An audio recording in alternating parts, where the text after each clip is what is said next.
안녕하세요. 책사입니다. 우리의 옛 이야기 시작하겠습니다. 요즘 손노비에겐 눈을 감을 때마다 생각나는 얼굴이 생겼다. 제 또래의 고운 소녀 얼굴이다. 그 얼굴은 손노미가 밥을 먹을 때나 잠자리에 들 때 혹은 일손을 멈추고 잠시 쉬고 있을 때 시도 때도 없이 손노미의 머릿속에 파고들었다.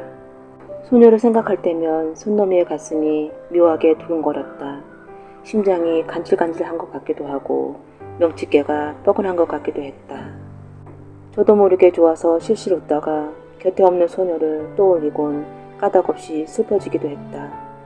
저 자신은 깨닫지 못했지만 손노미는 짝사랑을 하고 있었다. 소녀를 처음 본 건 봄꽃이 활짝 필 무렵이었다. 발소리가 들려 돌아보니 누가 옆에 서 있었다. 꽃향기에 푹 빠져 있느라 손노미는 제 곁에 다가오는 것도 눈치채지 못했다. 고개를 돌려보니 한 소녀가 자신을 물끄러미 쳐다보고 있었다. 저도 몰래 소리가 나올 만큼 어여쁜 소녀였다. 나이는 손노미보다 한두 살 많은 16, 17 정도일까? 반듯한 이마 아래 그린 것처럼 가지런한 눈썹이 다소곳하게 자리 잡고 있었다. 소녀를 본 순간 손노미는 심장이 쿵 내려앉는 것 같았다. 그렇게 아름다운 소녀는 이제껏 만난 적이 없었다. 얼마 전 길에서 봤던 기생도 곱긴 했지만 소녀에겐 손노미의 마음을 끌어당기는 특별한 무언가가 있었다. 모란꽃처럼 화려했던 기생과 달리 그녀는 목련꽃처럼 소박하고 은은한 매력으로 손노미의 가슴을 뒤흔들었다. 안녕? 손노미가 더듬거리며 먼저 말을 걸었다.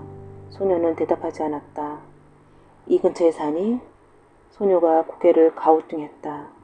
뭐라 답해야 할지 몰라 난감한 듯 했다. 소녀는 여전히 말이 없었다. 손노미는 속이 바짝바짝 타기 시작했다. 너 목련 좋아해?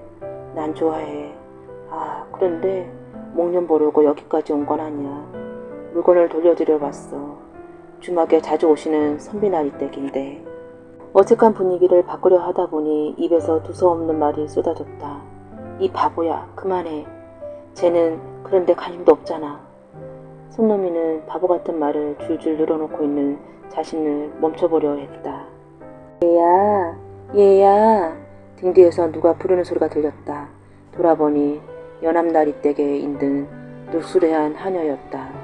하녀는 달려왔는지 숨을 헐떡거리고 있었다. 아이고, 간신히 따라잡았네. 무슨 일이세요? 손노미가 헉헉 숨을 돌리고 있는 하녀에게 물었다. 하녀가 손노미에게 작은 꾸러미를 건넸다. 기도도 못하고 보낸 게 마음에 걸려서 계피떡인데 가져가 먹으렴. 손노미가 꾸러미를 받아들고 감사하다고 하자 하녀는 별것도 아닌데 하면서 손사래를 쳤다. 하녀를 배웅하고 나서 손노미가 소녀에게로 고개를 돌렸다. 잘됐다. 너도 이거 먹을래? 소녀는 이미 사라지고 없었다. 왔을 때처럼 갑작스럽게. 소녀가 사라진 자리엔 목련꽃 향기만 은은하게 감돌고 있었다. 또 만날 수 있을까? 허탈해진 손노미는 한참 동안 목련꽃 아래 우두커니 서 있었다. 이름이라도 물어볼걸. 후회스러웠지만 이미 늦었다. 손노미의 짝사랑은 그렇게 느닷없이 시작되었다. 목련꽃을 담은 소녀와 두 번째로 만난 건 폭우가 쏟아진 날이었다. 하늘의 구멍에 뚫려 땅에 물벼락이 내리기라도 하듯이 굵은 장대비가 퍼부었다. 어머니의 심부름으로 근처의 매상컵을 받으러 갔던 손노미는 갑자기 쏟아진 비에 어쩔 줄 몰랐다. 어딘가에서 비를 피해야겠다고 생각하고 주변을 두리번거릴 때였다. 저만치서 한 소녀가 서 있는 게 보였다. 소녀는 손노미를 향해 손짓을 하고 있었다. 이리 오라는 듯이 망설일 새도 없이 손노미는 그쪽으로 불이 났게 뛰어갔다. 소녀가 서 있는 곳은 창고 문 앞이었다. 안에는 아무도 없었다. 여기는 어떻게 알았어? 나루터 근처에 사는 손노미도 이런 곳이 있는 줄 몰랐다. 그런데 종로에서 본 소녀가 여기를 어떻게 알았을까? 이 근처에 살아? 소녀가 보일락말락 고개를 까딱였다. 줄곧 이렇게 가까운 곳에 있었구나 싶어 손놈이는 묘하게 가슴이 설레었다. 그때는 왜 아무 말도 안 하고 가버린 거야? 찾았는데. 소녀가 묵묵히 고개를 숙였다. 아니, 탓하는 건 아니고. 소녀의 얼굴이 시무룩해진 것 같아 손놈이가 서둘러 덧붙였다. 소녀가 까만 눈을 들어 물끄러미 손놈이를 바라봤다. 비를 맞은 데다 습기가 찬 데 있어 그런지 몸이 으슬으슬 떨렸다. 그러고 보니 비에 흠뻑 젖은 옷이 등짝에 찰싹 달라붙고 얼굴에선 빗물이 뚝뚝 떨어지고 있었다. 소녀는 깜짝 놀란 표정을 짓더니 치맛자락을 들어올려 손놈이 얼굴을 조심스럽게 닦았다. 계속 창고 안에 있었었는지 소녀는 비를 맞은 흔적이 없었다. 옷도 말끔했다. 소녀의 손길이 얼굴에 닿자 손놈이는 다시 가슴이 두근거렸다. 이름이 뭐야? 손놈이가 불쑥 물었다. 난 손놈이야. 선한 사람이 되라고 부모님이 지어주셨어. 소녀는 다시 고개만 까딱일 뿐 묵묵부답이었다. 혹시... 손놈이가 소녀를 찬찬히 뜯어봤다. 사는 곳을 물을 때도 이름을 물을 때도 소녀는 대답하지 않았다. 말을 못하는구나. 그렇지? 손놈이 말에 소녀가 눈을 크게 떴다. 함께 있는 지 얼마 되지 않았는데 손놈이가 벌써 눈치채는 바람에 놀란 모양이었다. 들리긴 하는 거지? 내 말에 고개를 끄덕이었잖아. 소녀의 까만 눈동자가 흔들렸다. 그랬구나.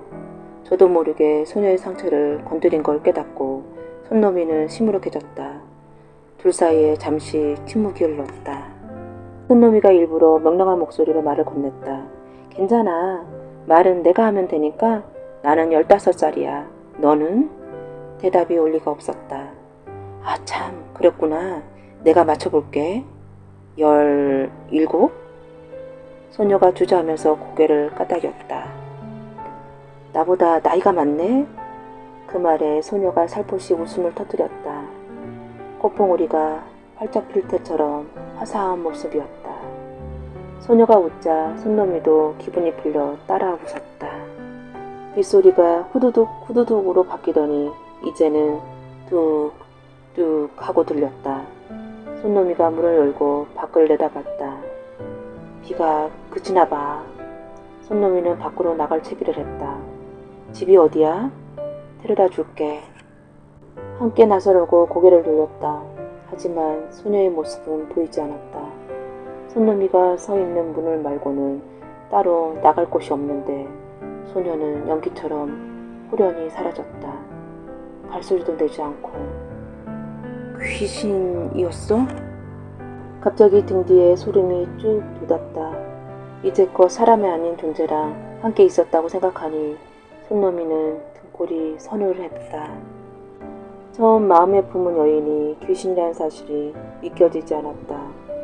손놈이는 머리를 감싸 안은 채 바닥에 털썩 주저앉았다.